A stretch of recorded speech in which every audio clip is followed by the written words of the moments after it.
परिवर्तनाच्या वाटेवर जर विचारांची जर कास धरली आणि संस्काराची पेरणी जर केली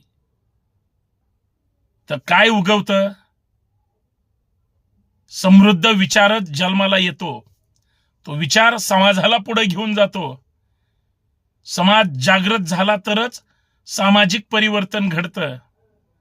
अन्यथा आमच्याच विचारांची जर आम्ही साठमारी केली, विचार गाठोड्यात बांधून ठेवले, तर सत्याचा सर्वनाश झाल्याशिवाय राहणार नाही.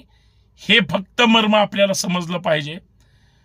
म्हणून चांगल्या विचारांना जीवन ठेवा, त्यांना सहकार्य करा, पाठीशी राहा आणि सगळ्यात महत्त्वाचं, जे लढतायत त्यांना बळ द्या.